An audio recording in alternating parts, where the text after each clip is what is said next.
જીવ માત્ર ઉપર પરમાત્મા પ્રેમનો વરસાદ વરસાવે છે, પણ આ જીવ એવો દુષ્ટ છે કે તે પ્રભુ સાથે પ્રેમ કરતો નથી. પ્રભુમાં પ્રેમ જગાડવા માટે પ્રભુના ઉપકારોનું વારંવાર સ્મરણ કરો. હું પરમાત્માનો ઋણી છું. આજથી એવી ભાવના કરો કે ઠાકોરજીને લીધે હું સુખી છું, પ્રભુની કૃપાથી હું સુખી થયો છું. એવો વારંવાર વિચાર કરશો તો પ્રભુમાં તમને પ્રેમ જાગશે. પ્રાપ્ત સ્થિતિમાં સંતોષ માનશો તો પ્રભુમાં પ્રેમ જાગશે. પરમાત્મા બીજું કંઈ માગતા નથી. જીવ મને પ્રેમ આપે. પ્રભુ સાથે પ્રેમ કરવો હોય તો બે વસ્તુનો હંમેશા ધ્યાન રાખજો. પ્રભુ પાસે કંઈ માગશો નહીં અને પ્રભુએ કરેલા ઉપકારો પર ક્યારેય ભૂલશો નહીં. મનુષ્યનો પ્રેમ વિખરાયેલો છે. પૈસામાં, ઘરમાં, ધંધામાં, કપડામાં વગેરેમાં મનુષ્યનો પ્રેમ વિખરાયેલો છે. એટલે પરમાત્મા પ્રસન્ન થતા નથી. મારા દર્શન કરતા કોટની અસ્ત્રી ન છૂથાય તેનું ધ્યાન રાખે છે. ભગવાન સમજે છે મારા કરતા તને તારો કોટ, તારા કપડાં વધારે વાલા છે. કપડાં બગડે તો બજારમાં બીજા મળી જશે, પણ કાળજું બગડે તો બજારમાં બીજું કાળજું મળતું નથી. પ્રેમ દોરીથી જ્ઞાની પુરુષો પરમાત્માને બાંધે છે. બીજા કોઈ બળથી જીવ પ્રભુને બાંધી શકતો નથી. ફક્ત પ્રેમ દોરીથી જ ભગવાન બંધાય છે.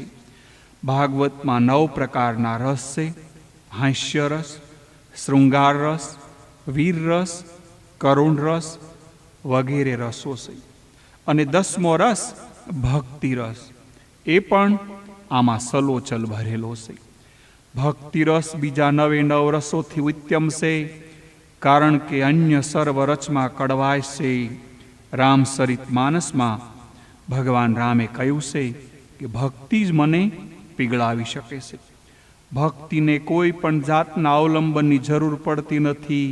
તે સ્વતંત્ર છે. ઉલટું તેને આધીન જ્ઞાન અને વિજ્ઞાન છે. આવો છે ભક્તિનો મહિમા. જ્ઞાનીઓને કાંઈક માયાના આવરણ સાથે બ્રહ્મના દર્શન થાય છે. જ્ઞાનીને કીર્તન વગેરેની ઝંખના થયા કરે છે. આવરણ વગરના નિરાવરણ બ્રહ્મનો સાક્ષાત્કાર એકલી ગોપીઓને થાય છે. જીવ નિર્દોષ ન થાય ત્યાં સુધી તેને ઈશ્વરના દર્શન થતા નથી. અંદરના વિકારો જવા જોઈએ. સાધુ થવાની જરૂર નથી, પણ સરળ થવાની જરૂર છે. અને જ્યારે તમે સરળ થશો એટલે આપોઆપ સાધુ થઈ જશે. ઝાડનો ઉદ્ધાર થયો, પણ ખાંડણિયાનો ઉદ્ધાર કેમ ન થયો? બંને વૃક્ષની વચ્ચે થઈને શ્રી કૃષ્ણ બીજી બાજુ નીકળ્યા. ખાંડણીયો વાંકો થઈને ત્યાં જ અટકી પડેલો. પ્રભુએ ઝાડની અંદર પ્રવેશ કર્યો એટલે ઝાડનો ઉદ્ધાર થયો. ભગવાન જેના અંતરદેશમાં પ્રવેશ કરે તેનો ઉદ્ધાર થાય. એ જ રીતે પ્રભુ આપણા હૃદયમાં આવે તો જ આપણો ઉદ્ધાર થાય છે. દામોદર લીલામાં શ્રી કૃષ્ણે જગતને બતાવ્યું કે મને જ્યારે જીવ બાંધે ત્યારે તેને બંધનમાંથી હું છોડાવું છું. સુખદેવજી વર્ણન કરે છે, રાજન અનેક વાર ગોપીઓ યશોદા માં પાસે આવે, માં મારા ઘરે કનૈયાને મોકલો ને. ગોપી કનૈયાને પૂછે, લાલા મારા ઘરે આવીશ? કનૈયો પૂછે, હું તારા ઘરે આવું તો તું મને શું આપીશ? ગોપી કહે, માખણ.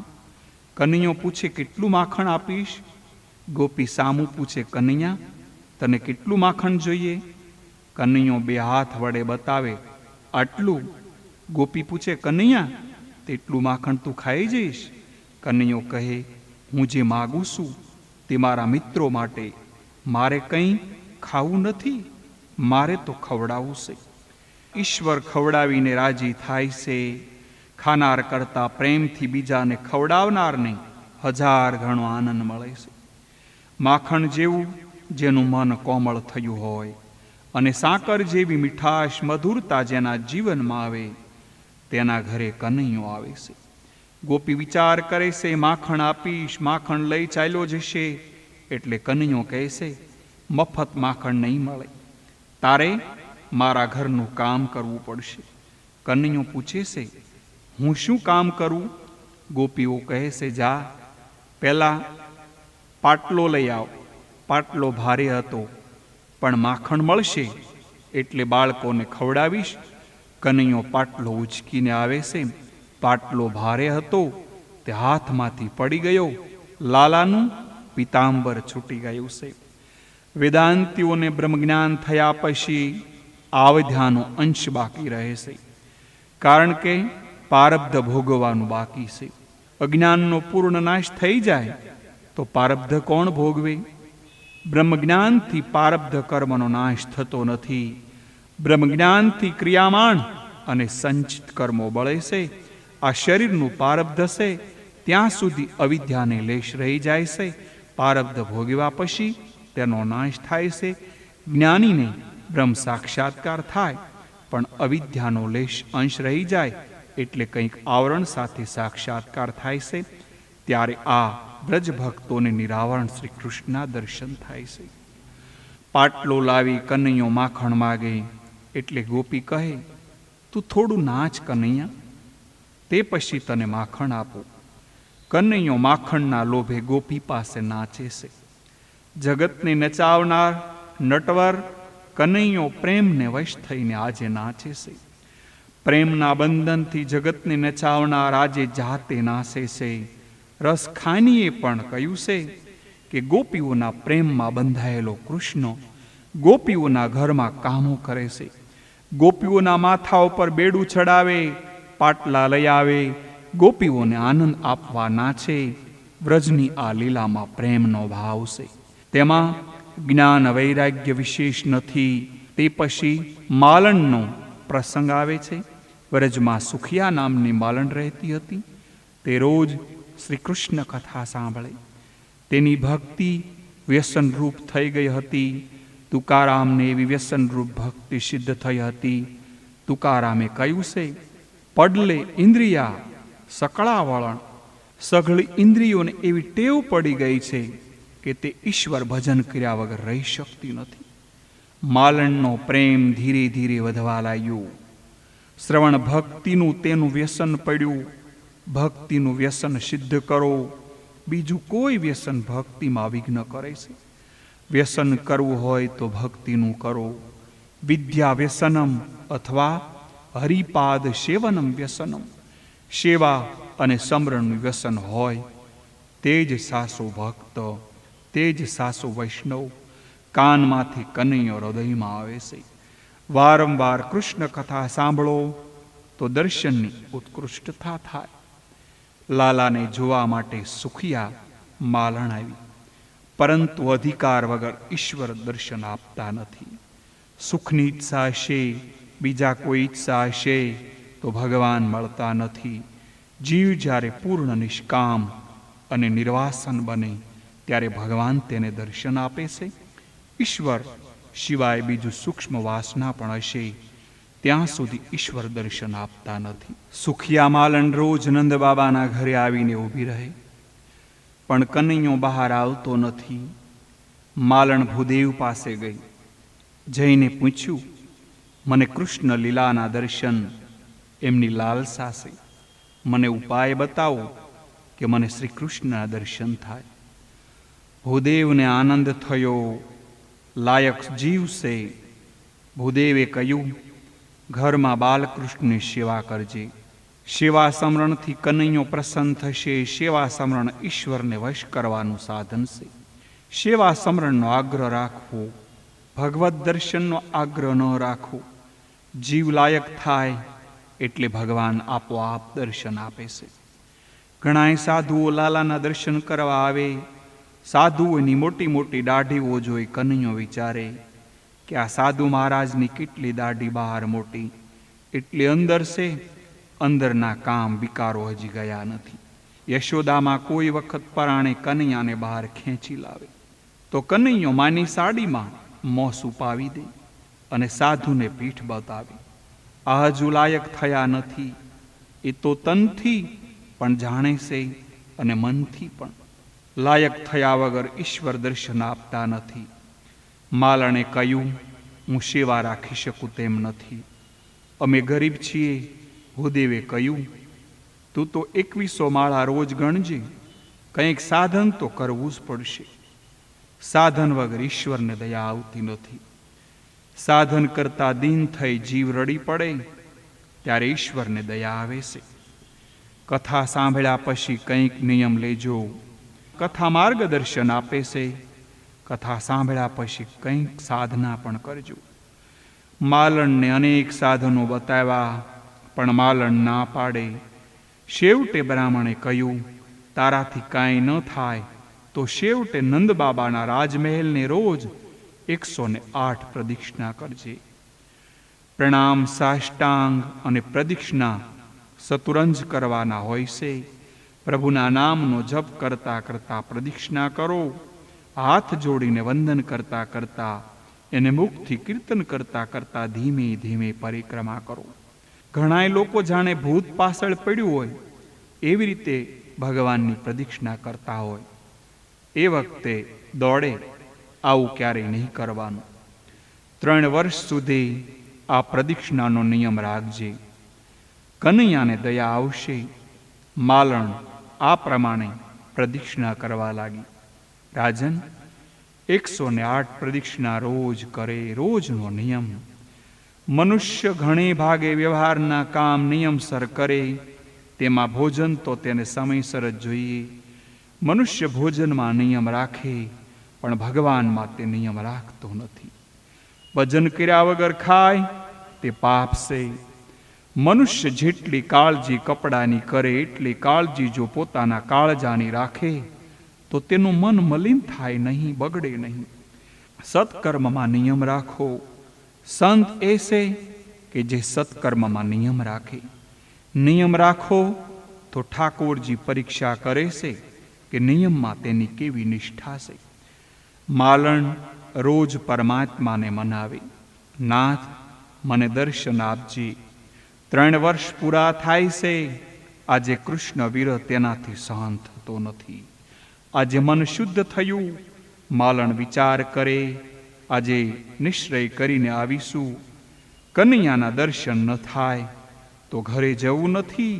દર્શન કર્યા વગર નંદ બાબાનું આંગણું મારે છોડવું નથી. પ્રભુના વિયોગના અગ્નિમાં જીવ જ્યારે તરફડે ત્યારે ભગવાન મળે છે. માલણ પ્રદક્ષિણા કરે. માથે ફળની ટોપલી છે. પરમાત્માને શબરીના બોર યાદ આવી ગયા. માલણ દર્શન માટે આતુર છે. તેને મારે દર્શન આપવા છે. કનૈયાની કેડ ઉપર સોનાનો કંદોરો, હાથમાં બાજુબંધ, ગળામાં કંઠી, પગમાં નુપુર, મસ્તક ઉપર મોરપીંછ, સુંદર બાલ કૃષ્ણ છુમછુમ કરતો કનૈયો બહાર આવ્યો. માલણના સન્મુખ આવ્યો. કૃષ્ણે માલણનું આતુરતા વ્યાકુળતા જોઈ તેને દર્શન આપ્યા. કનૈયો ફળ લેવા આવ્યો. 2 હાથ આગળ કરી માલણને કહે, ફળ આપો. માલણ કહે છે, આજે કનૈયા સાથે વાત કરવી છે. તમારા દુઃખની કથા એકાંતમાં કનૈયાને કહેજો. કનૈયો તમને સુખી કરશે. દુઃખની કથા કનૈયા સિવાય કોઈને કહેશો નહીં. માલણે વિચાર્યું, ફળ આપી દઈશ તો તરત ફળ લઈને છાયલો જશે. માલણે કનૈયાને કહ્યું, લાલા, હું ફળ આપવા આવી નથી, ફળ વેચવા આવી છું. માલણે ફળના બદલામાં અનાજની માગણી કરી, પણ તેને દુઃખ થયું. મેં કનૈયા પાસે અનાજની માગણી કરી. માલણને છોકરો ન હતો. વિચારે છે કે મારા ઘરે છોકરો જશે. હું પાપી છું, પણ કનૈયો પ્રેમાળ છે. કનૈયો મારી ગોદમાં આવશે. હું પ્યાર કરું, મને માં કહીને બોલાવશે. બાલકૃષ્ણ ઘરમાં ગયા. 2 મુઠ્ઠીમાં ચોખા ભર્યા. દોડતો આવ્યો અને માલણની ટોપલીમાં ચોખા પધરાવ્યા. હવે મને ફળ આપો.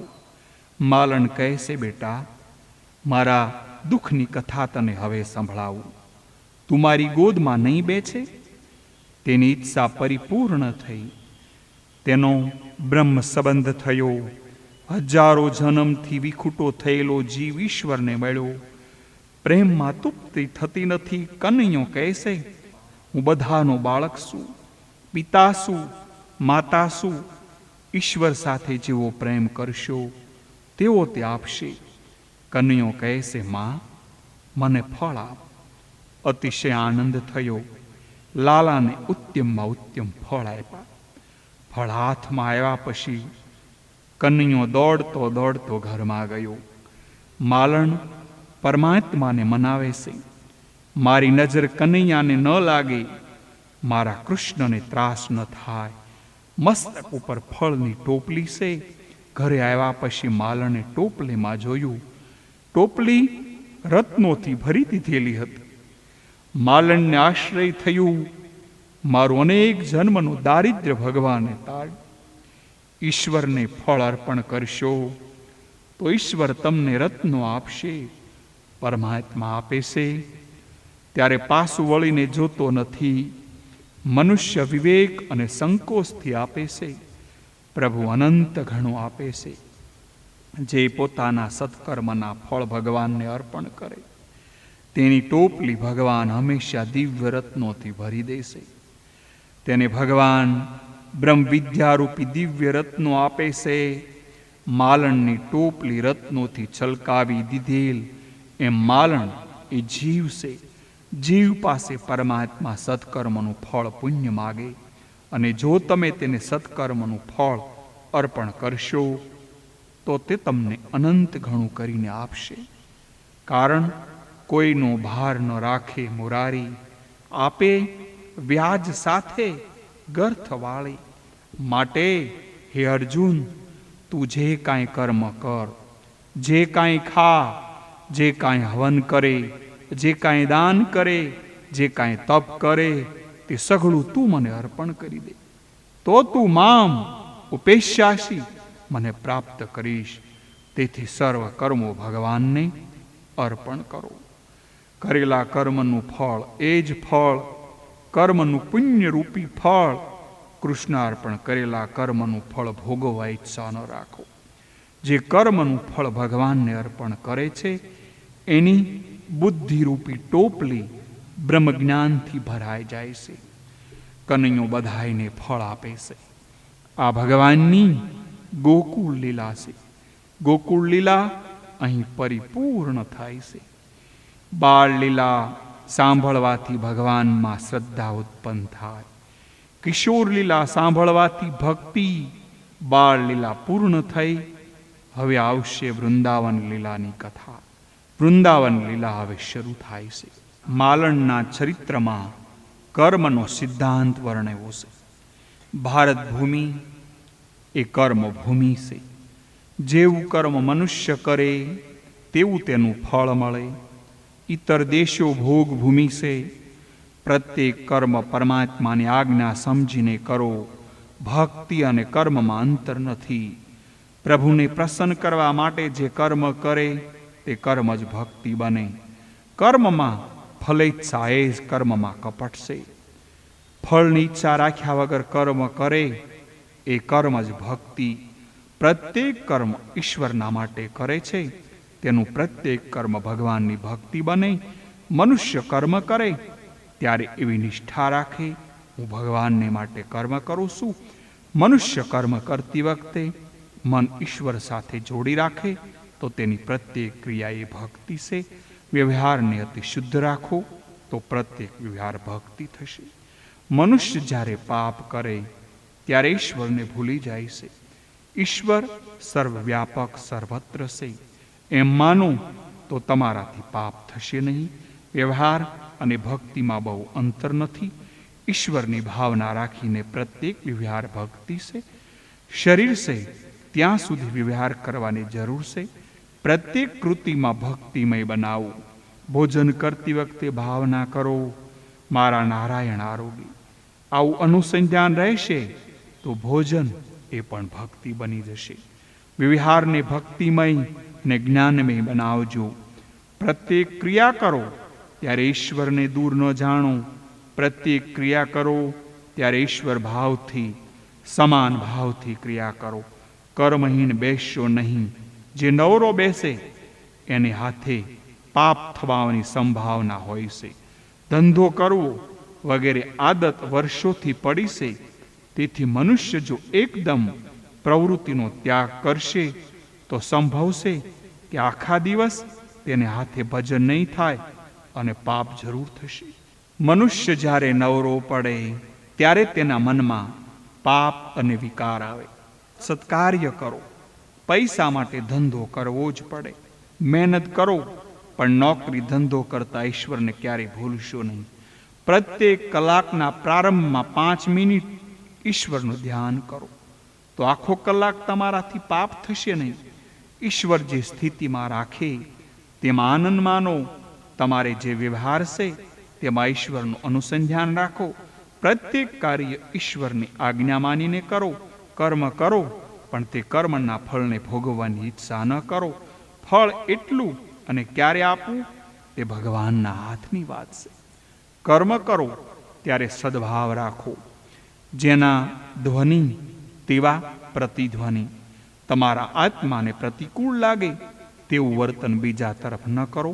તમે કોઈ જીવ પ્રત્યે કુભાવ ક્યારેય રાખશો નહીં, તો જીવ તમારા પ્રત્યે કુભાવ રાખશે. કર્મ ત્યાં સુધી કરો કે શરીરને બહુ થાક લાગે. શરીરને બહુ થાક ન લાગે તો પથારીમાં પડ્યા પછી મનમાં પાપ આવશે. પથારીમાં પડ્યા પછી નિંદ્રા ન આવે તો પાપ કરવાની ઈચ્છા થાય છે. સત્કર્મ કરતા ખૂબ થાક લાગશે તો સત્કર્મ કરતા નિંદ્રા આવશે, અને ત્યારે એ નિંદ્રા પણ ભક્તિ બની જશે. કર્મનું ફળ ઈશ્વરને અર્પણ કરો તો ઈશ્વર અનંત ઘણું તમને આપશે. અનુભવ ન થાય એનો અર્થ એ નથી કે સિદ્ધાંત ખોટો છે. અનુભવ ન થાય તો માનજો મારામાં, મારા કર્મમાં કંઈક ખામી છે. પૂર્વજન્મના સંસ્કાર અને વાસના બળી જશે એટલે કર્મમાં આનંદ આવશે. કર્મનું ફળ ક્યારે મળશે તે કહી શકાય નહીં. કર્મનું ફળ ઈશ્વરને અર્પણ કરો. ગઈકાલે માખણની કથા આવી. માલણે સર્વ કર્મ શ્રી કૃષ્ણ ભગવાનને અર્પણ કર્યા, એટલે એની ટોપલી ભગવાને રત્નોથી ભરી દીધી. ટોપલી એટલે આપણું મગજ, બુદ્ધિ. ઠાકોરજી મંદિરમાં નહીં પણ આપણી બુદ્ધિમાં આવીને બિરાજે એ જરૂરી છે. ઠાકોરજી મંદિરમાં નહીં પણ આપણી બુદ્ધિમાં આવીને બિરાજે એ જરૂરી છે. કે જે બુદ્ધિમાં વિષયો ભર્યા છે, ઠાકોરજી મંદિરમાં બિરાજે તેથી શાંતિ નહીં મળે, પણ તે આપણી બુદ્ધિમાં બિરાજશે તો આપણને શાંતિ થશે. જેવી રીતે સંસારના વિષયો બુદ્ધિમાં રાખો, એવી રીતે બુદ્ધિમાં ભગવાનને રાખો તો જીવન કૃતાર્થ થાય છે. ગોકુળ લીલા પૂરી થાય. બાલકૃષ્ણ 5 વર્ષના થયા. હવે બાલકૃષ્ણને વૃંદાવન જવાની ઈચ્છા થઈ છે.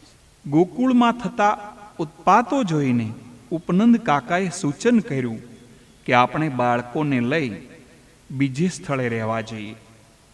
અત્રેથી થોડું દૂર વૃંદાવન નામનું વન છે. વનમ વૃંદાવન નામ તે રહેવાને યોગ્ય છે. આ સૂચન સર્વને ગયું. રામકૃષ્ણને આનંદ થયો. રમવાની બહુ મજા આવશે. રામકૃષ્ણ સાથે બધાય વૃંદાવનમાં રહેવા આવ્યા છે. વૃંદા એટલે ભક્તિ, વૃંદાવન એટલે ભક્તિનું વન. બાળક 5 વર્ષનો થાય એટલે તેને ગોકુળમાંથી, એટલે કે ગમે તેવા લાડમાંથી, ગોકુળ એટલે ગમે એવા જે લાડ હોય તેમાંથી વૃંદાવનમાં લઈ જાઓ, એટલે કે તેને ભક્તિમાં વનમાં લઈ જાઓ, એટલે કે ભક્તિમાં લઈ જજો. બાળકને 5 વર્ષ પૂરા થાય પછી બાળક સાથે લાડ કરશો નહીં. બાળકના કર્મના સંસ્કારો દ્રઢ કરવા તેને નાનપણમાં કર્મનું શિક્ષણ આપવાનું શરૂ કરો. એકાદશીને દિવસે બાળકને અન્ન ન આપશો. મા બાપ બાળકને સારા સંસ્કાર ન આપે તે બાળકમાં વૈરી છે. જે મા બાપ બાળકને ધર્મનું શિક્ષણ ન આપે, ભક્તિનું શિક્ષણ ન આપે તે મા બાપ તે બાળકના વૈરી છે. બાળકના મનમાં વિચાર જલ્દી ઠસી જાય છે. બાળકનું હૃદય કોમળ હોય છે. તેને જે બાજુ વાળશો એ બાજુ વળશે. માટે બાલ્ય અવસ્થામાં બાળકને સારા સંસ્કારો આપો તો જુવાનીમાં તે બગડશે નહીં. એ સારા સંસ્કાર એનું રક્ષણ કરશે. કૃષ્ણને ઉપનંદ કાકા વનમાં લઈ ગયા, જેને જ્ઞાની વયોવૃદ્ધ સંતોનો સંગ હોય તેને પતનની બીક રહેતી નથી. એકલો ચાલવા જાય તો પડવાની બીક રહેશે. કોઈનો હાથ પકડીને ચાલો તો પડવાની બીક રહેશે નહીં. ઈશ્વરનો હાથ પકડીને ચાલો તો પડવાની બીક રહેશે નહીં. વૃંદાવનમાં એકલા ન જવું, બીજાને પણ સત્કર્મમાં પ્રેરણા આપવી જોઈએ. માટે તો ગોપ ગોપીઓ સાથે વૃંદાવનમાં ગયા. વૃંદાવનમાં ગોવર્ધન પર્વત અને યમુનાજીના કિનારાઓ જોઈ રામકૃષ્ણને ઘણો આનંદ થયો. વૃંદાવનમાં આવ્યા પછી ભગવાન વત્સપાલ થયા છે. બાળમિત્રો સાથે તેઓ વાછરડાઓ સરાવતા. યમુનાના કિનારે બાળકો સાથે અનેક પ્રકારની રમતો રમતા. આ રમતો દિવ્ય છે. 11મા અધ્યાયમાં ભગવાન વત્સપાલ બને છે અને 15મા અધ્યાયમાં ભગવાન ગોપાળ બને છે. ગાયોને સરાવવા માટે હવે લઈ જાય છે. કોઈ વેળા ભગવાન બંશી પણ વગાડતા અને જુદા જુદા પ્રકારની રમતોથી ગોપ બાળકો આનંદ આપતા. જીવ માત્રને શ્રી કૃષ્ણ બંશીના ધ્વનિથી બોલાવે છે, પણ મોહન વિષયોમાં ફસાયેલો જીવને એ સાથ સાંભળતો નથી. ભક્તિના કિનારા એટલે ભક્તિમાં 2 વિઘ્નો આવે. વત્સાસુર એટલે કે અજ્ઞાન અને બીજું અંધશ્રદ્ધા, અને બકાસુર એટલે કે દંભ. યમુનાજીમાં કિનારે ભક્તિના કિનારે. યમુનાજીના કિનારો એટલે કે ભક્તિનો કિનારો. આ બગલામાં દંભ આવે છે. બગલો એ દંભનું પ્રતીક છે. બગ ભગત ઘણાય બને, જેમ તે મુજબ ભક્તિના કિનારે જે દંભ આવે, ભક્તિના કિનારે જ દંભ આવે. ભક્તિમાં કોઈને ન છેતરશો. દંભ સમાન કોઈ પાપ નથી. બીજા પાપ માટે પ્રાયશ્ચિત છે, પણ દંભનું પ્રાયશ્ચિત નથી. જેના સ્વાંગ ઉપરથી સારો છે, પણ જેની કરણી મેલી છે તે બકાસુર. બગલાની સાંસ છે લોભ. કીર્તિનો લોભ હોય અને ધનનો લોભ હોય ત્યાં દંભ આવે ને આવે જ. યમુના કિનારે એટલે કે ભક્તિના કિનારે દંભ આવે તો જરૂર ભક્તિ બગડશે. ભગવાને વત્સાસુર અને બકાસુરનો વધ કર્યો. એક સમયે શ્રીહરિ ગોપ બાળકો સાથે વાછરડાઓ સરાવતા વનમાં ગયા. વનમાં તેઓ જાત જાતના રમતો રમતા. આ ગોપ બાળકોના ભાગ્યનું વર્ણન કોણ કરી શકે? જેના દર્શન યોગીઓને પણ દુર્લભ છે, તે પરબ્રહ્મ સાથે રમી રહ્યા છે. તેવામાં અઘાસુર ત્યાં આવ્યો. અઘાસુરને કંસે મોકલ્યો હતો. બકાસુર અને પૂતનાનો તે નાનો ભાઈ હતો. અજ્ઞાન અને દંભ હોય ત્યાં પાપ આવે જ.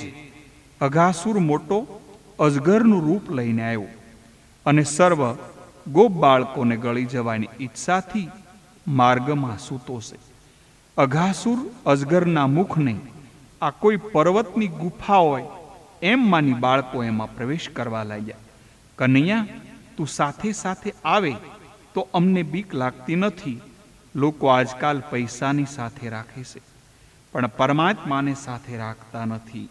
એકલા ક્યાંય ન જશો, ઠાકોરજીને સાથે રાખજો. ઠાકોરજીને સાથે રાખવાના એટલે ભગવાનની મૂર્તિને સાથે લઈને ફરવાનું નહીં. નાના, એ તો ઠાકોરજીને પરિશ્રમ થાય. ઠાકોરજીના સાનિધ્યનો સતત અનુભવ હોય એને ઠાકોરજી સાથે આવ્યા કહેવાય. મનથી પરમાત્માનું સતત સ્મરણ કરો. બાળકને નિષ્ઠા છે કે અમારો કનૈયો સાથે હોય તો વાંધો નથી. કૃષ્ણના મુખ સામે જોતા, હસતા અને તાળીઓ પાડતા ગોપ બાળકો અજગરના મુખમાં પેશી ગયા.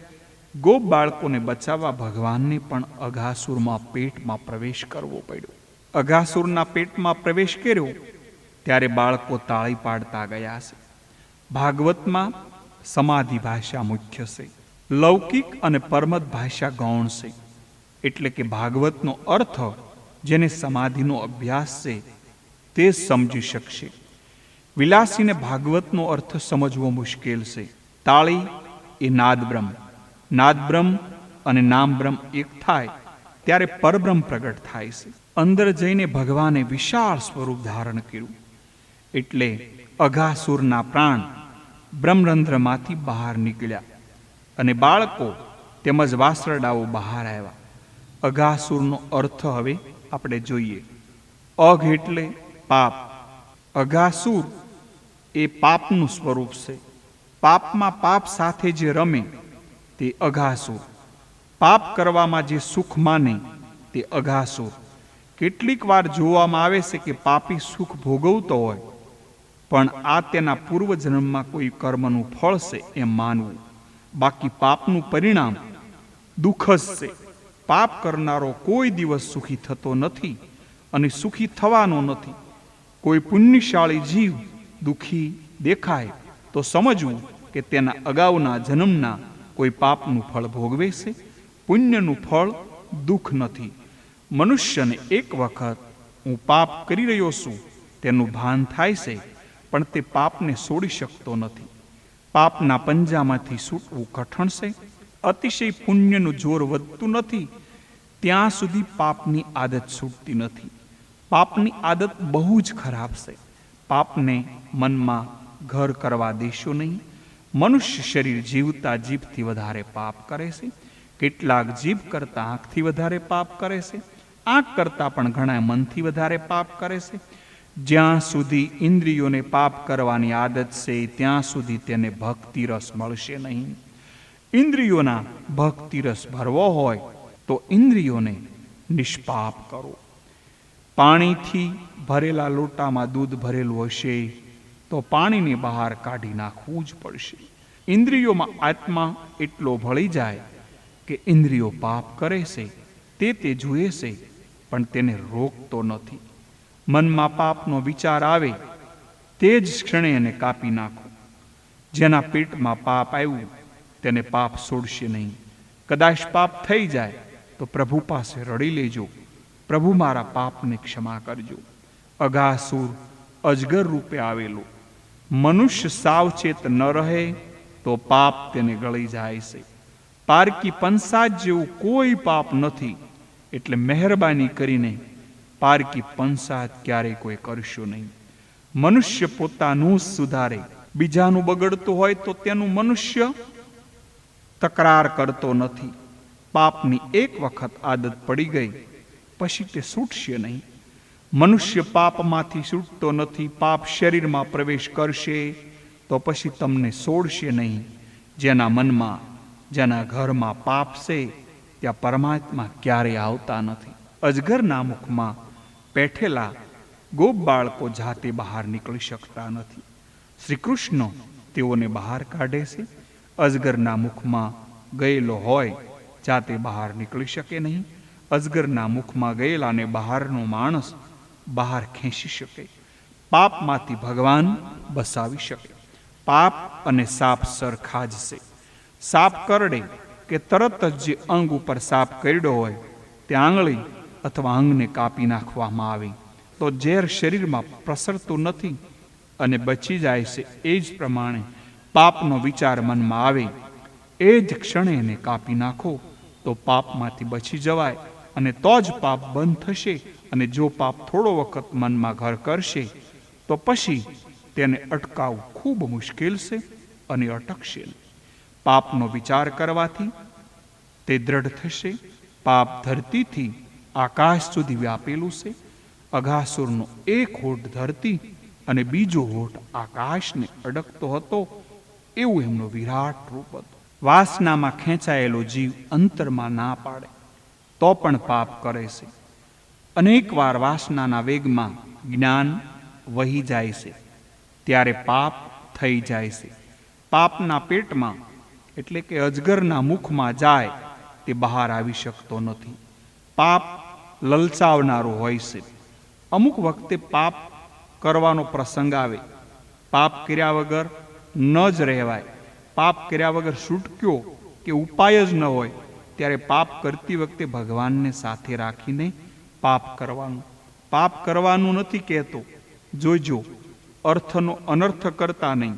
જીવનમાં ક્યારે એવા પ્રસંગો આવે કે તમારે પાપ કરવું નથી છતાં પાપ થઈ જાય, એવો સમય આવે પરમાત્માનું સ્મરણ કરતા કરતા પાપ કરવાનું છે. પાપને કાપી નાખશો તો પાપનો નાશ થશે. પાપને હૈયામાં રાખશો તો એનો નાશ થશે નહીં. કોઈ પણ ક્રિયા શબ્દોચ્ચાર વગર થતી નથી. કદાચિત જીભથી નહીં તો મનથી તો ઉચ્ચાર થાય જ.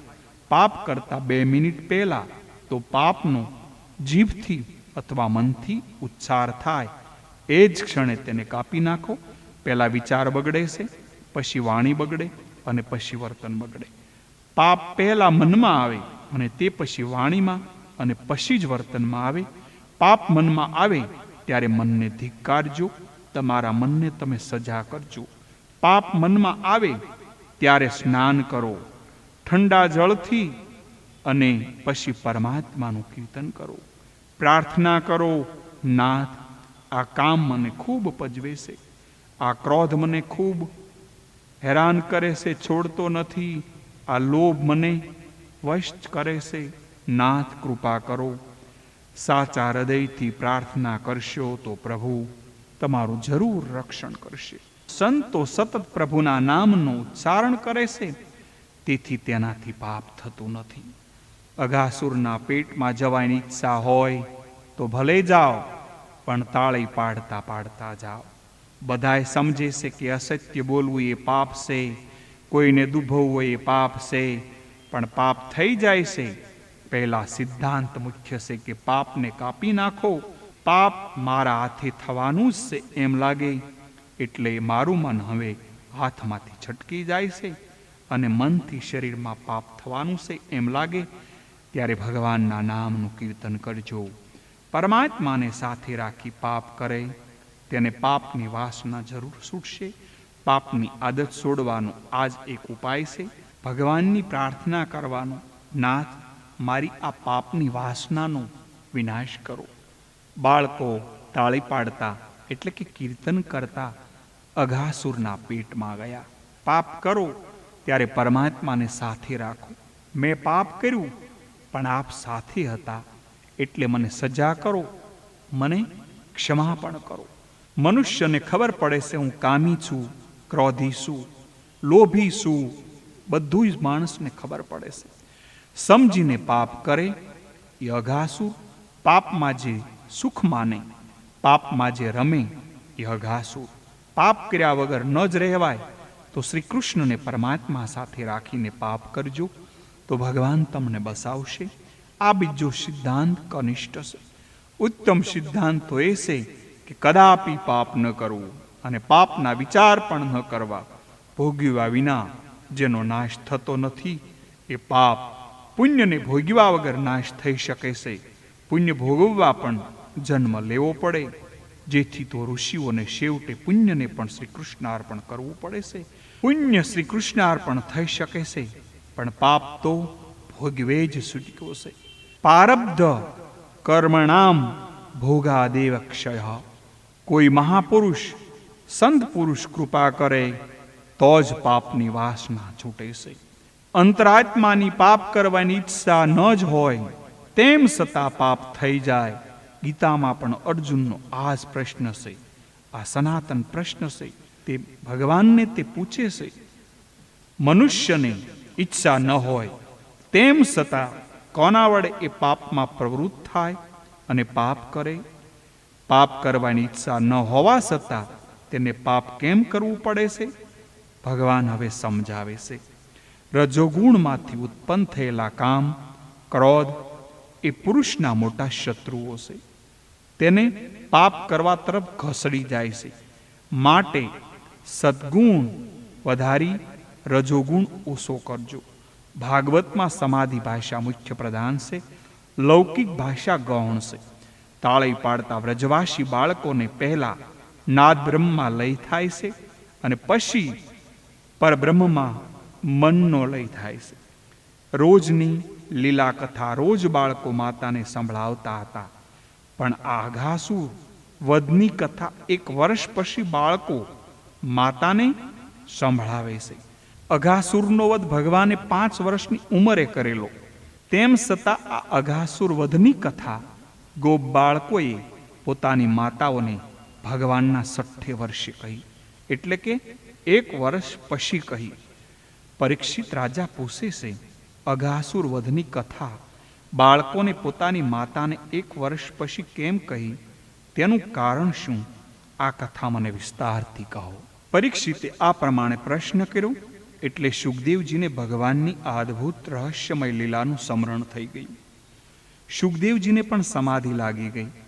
થોડી વાર પછી મહાકષ્ટે ધીમે ધીમે ફરી બાહ્ય દ્રષ્ટિ પ્રાપ્ત કરી અને સુખદેવજીએ રાજાને કહ્યું, શ્રવણ કરો હે રાજન. તેનું કારણ એવું છે કે બ્રહ્મા ગોપ બાળકોનું અપહરણ કરી ગયેલા અને 1 વર્ષ પછી ગોપ બાળકો બ્રહ્મલોકમાંથી પાછા આવ્યા. તેથી તેઓને આ કથા પોતાની માતાઓને 1 વર્ષ પછી કહી હતી.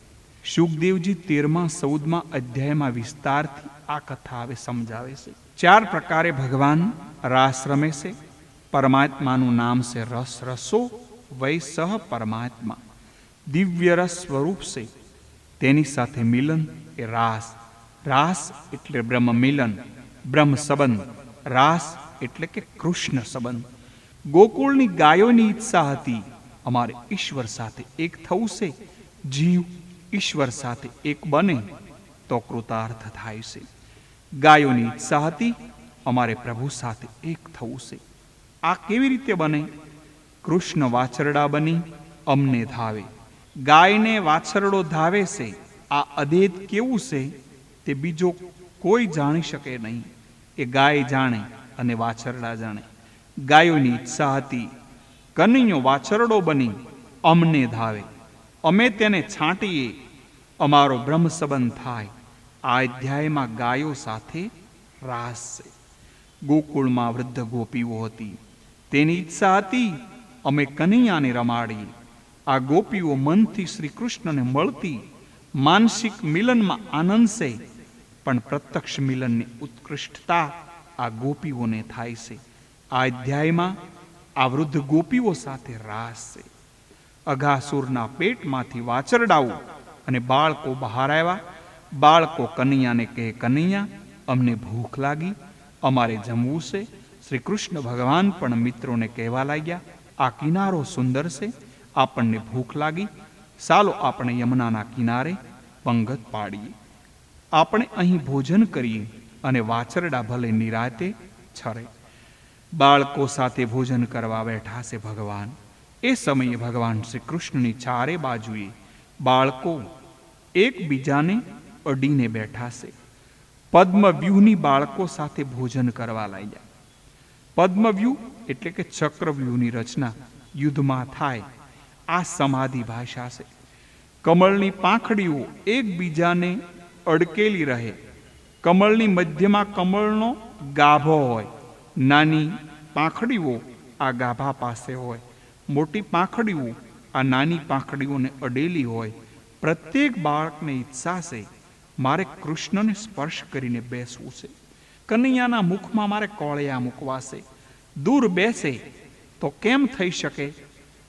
કમળના ગાભા જેમ મધ્યમાં શ્રી કૃષ્ણ ભગવાન છે. પરમાત્મા એ દરેક બાળકને એવો અનુભવ આપ્યો કે હું તારી સાથે જ છું અને પાસે જ છું. રાસલીલામાં પ્રત્યેક ગોપીએ અનુભવ આવ્યો કે હું તમારી પાસે જ છું. તે જ પ્રમાણે ગોપ બાળકોને પદ્મવ્યૂહની રચના કરી અનુભવ આપ્યો કે હું તારી સાથે જ છું, તારી પાસે જ છું. ઈશ્વર દૂર જાય તો આનંદ મળતો નથી. પ્રત્યેક ગોપ બાળકને સ્પર્શનો આનંદ આપ્યો અને બ્રહ્મ સ્પર્શ વગર આનંદ ક્યારેય થાય નહીં. પ્રેમમાં એવી શક્તિ છે કે ભગવાનને સાકાર બનાવી દે. નિષ્કામ ઈશ્વર પણ સકામ બને. જીવ ઈશ્વરનો મિત્ર છે. કનૈયો મિત્રને સમજાવે છે, બીજાને આપીને તમે ખાઓ. એકલા ખાનારને બિલાડીનો અવતાર મળે છે. એકલા સાનામાં ના ખાવું એ પશુનો ધર્મ છે. એકલા કદી ખાશો નહીં.